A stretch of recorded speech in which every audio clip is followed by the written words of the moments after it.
Hey, it's Mike Brennan. We're doing a special one-on-one with a longtime friend. Well, we never say old friend anymore because it always gets us in trouble. Um, Tom Kelly, who is the executive director of Automation Alley. And I go way back with Automation Alley and Tom. Yeah, I you do. mean, I go back to like 1999 when it was just 40 organizations and only covered three counties in southeast Michigan. And now, for those who don't know, why don't you share how big Automation Alley is right now? Well, we're blessed. I mean, today we have, Mike, you're not going to believe this. We have over 4,300 members in every county of Michigan, and uh, about 4,100 are small manufacturers. So there's only 12,000 manufacturers in the state. So one out of every three manufacturers is now a member of Automation Alley, and we take great pride in that. Come a long ways. Of course, it has been, what, 26 years, Oh, it 27 sure has. years. Yeah. Yeah, So you predate me by a long shot when you're talking 99, that's for sure. yeah, yeah. Well, that was when I just left the Free Press, and Ken Rogers was still with us, and Oh, yes. said, "Gosh, we need somebody to cover us. Mike, can you help us out?" And I go, "Yeah, sure, why not?" So Been a great ride, huh? it's been an interesting ride. And so one of the things you guys, well, you do many things, but one of the things you do is these trade missions, and you got one coming up, I believe, in September to November. Mexico. Was it? November. We pushed it to it's November 8th to 13th. November Ah, 8th to November. 13th. Yep, Well, that'd be a great time to be in Mexico too. It should be nice exactly. and warm, right? So Yeah, part of the reason it got moved was, you go in September, it's too damn hot, Mike. It's just too hot to go to Mexico. oh yeah, it's like going to Nevada and well, Yeah, same kind of same conditions, time right? frame. Yeah. Yeah, I have friends that live in Nevada and they tell me about it's 115 degrees. They have to walk their dog at 6 in the morning. Oh my Otherwise, it gosh. burns the little puppy's paws. They got to wear So the little shoes, right? there are the little shoes. Yeah. Yeah. So let's talk about your trade mission then. So Yeah. um, I read through the press release. You're looking for smaller to mid-sized companies, but it really didn't define what is smaller to mid-sized companies. Yeah, well, so we can take companies up to, let's say, 100 million in revenue, maybe even more in certain circumstances. But the whole idea is when you get to that kind of size, you're pretty sophisticated. You got budget. You can create introductions for yourself. We love to take those companies that are 10, 20, 30 million dollars in revenue, really don't have marketing budgets to be building brand in Mexico, but yet they make great stuff that these manufacturing plants in Mexico need just as much as the manufacturing plants in Michigan need their stuff. So we take them on these trade missions and we take 10 at a time. So the most important thing for your listeners and viewers here is come to automationalley.com and sign up if you're interested, because every one of them sells out all the time. There's only 10 we can take, and we want to take the smallest because we can have the biggest impact, Mike, when we take small manufacturers like that. Well, let's get back to defining that. So that'd be a company with, say, with less than 10 million in sales, or how would you define smallest? Yeah, smallest, we want them to have some ability to actually fulfill orders that we get from That's Mexico. important, yes. So Yes. they can't be so little that we bowl them over with an order for 10,000 of something, right? And they say, oh my God, how am I going to make 10,000 of something?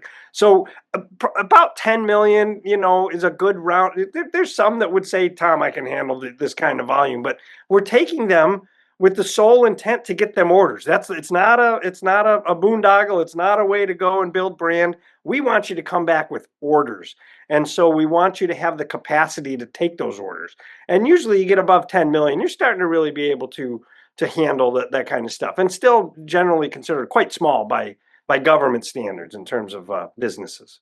Yeah, well, for me that'd be a big company, but then I'm on the internet. Me too. Also, I'm an internet guy.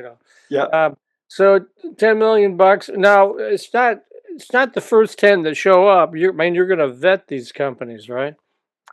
Well, we do, but you know what? If you show up and you qualify, you're going to be going. So again, it makes sense to come in and get your place in line, because if you're a manufacturer that has the capacity to sell to tier ones and OEs in Mexico, and you have a good story to tell, we absolutely want you to come with us for sure. And most of our companies that come with us, they're so appreciative of the connections that we make for them. lifelong connections in many ways. Let's talk about some of the successes. Well, you guys have been doing trade missions for, God, I think Oh, since you guys started, you know. Uh, almost about 2002, I think we started. I yeah, it was, think you've so. been doing them for a long Again, time. ahead of my time. You may remember. Yeah, I'm an I old sure don't. guy. Yeah, I remember those. I remember back when. So, When back, uh, yeah, that's right. The Wayback Machine. but I think on your press release, you were talking about it's billions of dollars that you've helped generate for these companies, right?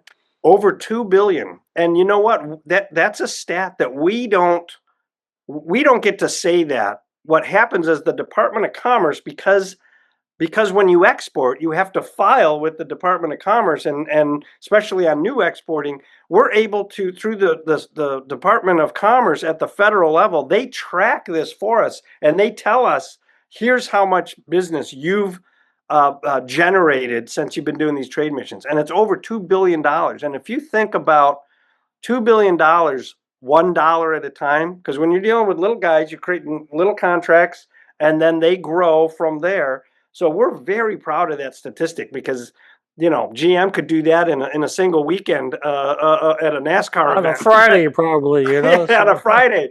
But for these little guys, coming back with $1 million order or a $500,000 order, these are just fantastic numbers, and we love to see that. well, and it's a big job creator, obviously, too. I don't know if you have stats on that. Have any idea what that two Yeah. million has bought in jobs, or? Yes, yes. So the jobs are also, again, it comes from the federal government. They tell us so far we've created well over 10,000 jobs. Wow. So that's a big, big number. It is by far the most, when we do these trade missions for Automation Alley and our members, this is the most successful economic development project we've ever engaged in, Mike. If you think about the results, 2 billion in revenue that flows not to us to say, hey, look, we're richer than, it flows to our small manufacturers that are richer because of it. And in turn, they've created over 10,000 jobs from this. It's just a fantastic program. Now, let me ask you, a lot of these manufacturers, I assume, are in the auto space, but what people don't realize is Michigan really has a very diverse manufacturing base. But I would imagine the bulk of these would be in auto, and then what would the Yeah. other sectors be? Well, there's auto, there's aerospace, there's defense. They all play nicely together because if you can make in one, you can probably make in the other. We've taken a Enstrom, a small helicopter manufacturer, up in the UP, and they've had great success going on trade missions with us, selling helicopters of all things. It's crazy, right? Um, but these small companies that are in those spaces, we tend to do the best with. We've taken all kinds of companies in the machine tool business, in the factory automation business. That's hot right now, by the way. If you're doing factory automation and systems integration, a lot of people want to talk with you about that. So it runs the gamut. We've taken companies that have done. Yeah, I'm in the auto, but I'm also in agriculture because the things that I make are just as applicable for John Deere tractors as they are for automobiles. So we've done sort of soup to nuts, if you will. If Michigan's in it, and we can be helpful, then we want to take you. Yeah, I'm thinking of Whirlpool over in Benton Harbor. I don't You know if they're a betcha. member, but are they a member? Well, Whirlpool, I don't know, and the bigs, they come and go because we partner with the bigs to help them with their supply chain. So remember, I said the 4,100 manufacturers that we have, almost all of them are small because mhm. that's our mission. Our mission is to be the advocate for the small, not the advocate for Whirlpool necessarily, unless Whirlpool can demonstrate that yes, we want to help your small members because that's our mission, Mike. Is we really try and be that advocate for the smallest among us to make sure that our supply chains really survive and thrive.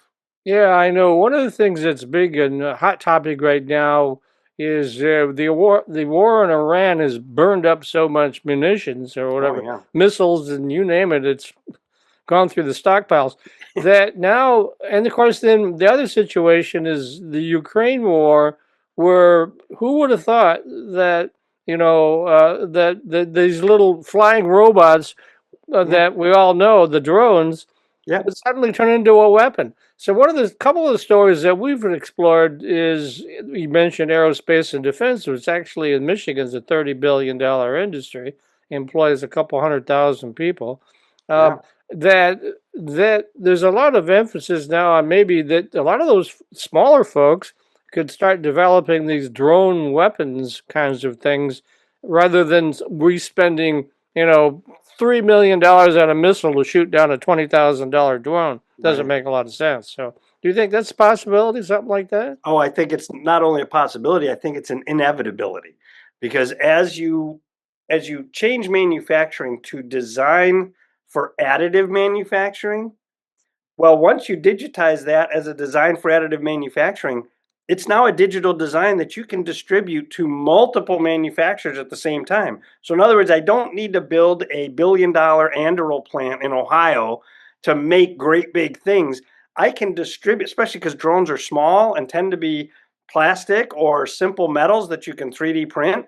And now I can distribute that. And that's exactly what Project Diamond is what we build at Automation Alley, which is this distributed manufacturing environment that's going to allow the smalls to participate in this the whole drone economy and all kinds of other military parts that are going to be needed. Yeah, it's an interesting time. All right, so getting back to your trade mission, what's the dead? Of course, you said first come, first serve, but It's there for is a Yep. deadline. I think it's There's a September. deadline. I have some cheat sheets here because my team always tells me don't mess it up. That's So it. the deadline is September 15th. Ooh. Registration closes September 15th. So we got about a month. But again, it closes the 15th. It's first come, first serve. Make sure you get your application in for sure. Okay, and how do they do that? Go to automationalley.com and there will be a place that you can click for trade missions.